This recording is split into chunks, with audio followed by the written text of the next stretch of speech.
Hello guys, ఇగో ఈమెయితే మా ఆడపడుచు. ఈమె మా ఊరికి వచ్చి 1 వీక్ అవుతుంది. సమ్మర్ హాలిడేస్ కదా, ఎంజాయ్ చేద్దామని వచ్చింది. ఇక 1 వీక్ అయింది కదా, నేను మా ఇంటికి పోతా అని తలిగింది. వాళ్ళ ఇంటికాడ దావత్ అవుతుందట, వాళ్ళ ఆడపడుచులు కూడా అందరు వస్తారట.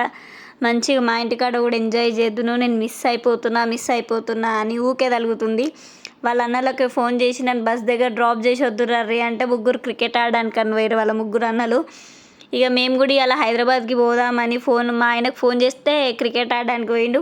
ఆయన కూడా అస్సలు వస్తలేడు. ఇక దావత్లో మిస్ అయిపోతున్నా అని ఫీల్ అవుతుంది. చూడండి ఎట్లా మాట్లాడుతుందో. వాళ్ళ బండి మీద నన్ను పొద్దుగాల నేను పోకపోతే నా ఆయన పడే ఆటో పోదు ఇద్దరం. ఇప్పుడు ఇంటికి పోలేదని ఫీల్ అవుతున్నావా? దావతికి పోదును, పొద్దుగాల పోతే 12 గంటల వరకు ఆడనే ఉండును.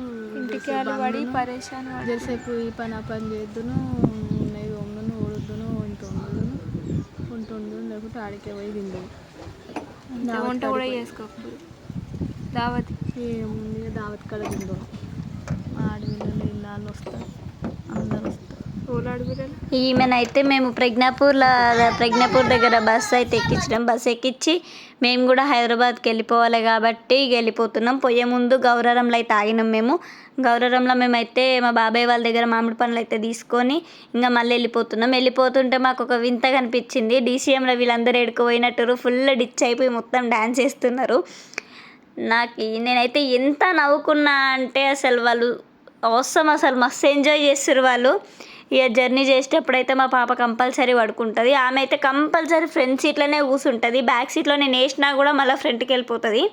ఇంకా మా బాబు అయితే జర్నీ చేసేటప్పుడు అస్సలు పడుకోడు. వాడు మొత్తం ఆడుతూనే ఉంటాడు. ఇంకా మేము పోయే దారిలోనైతే మాకు చైర్స్ కనిపించినాయి.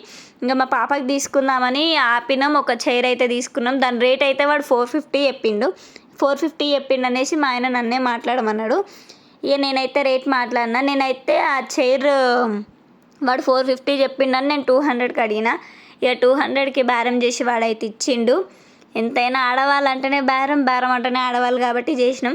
ఇక వీడు ఆడుతూనే ఉన్నాడు. నేను ఎప్పుడు జర్నీ చేసినా వీడిని కార్లో బ్యాక్ సీట్ ఇట్లా వేసేసి నేనైతే కూర్చుంటా.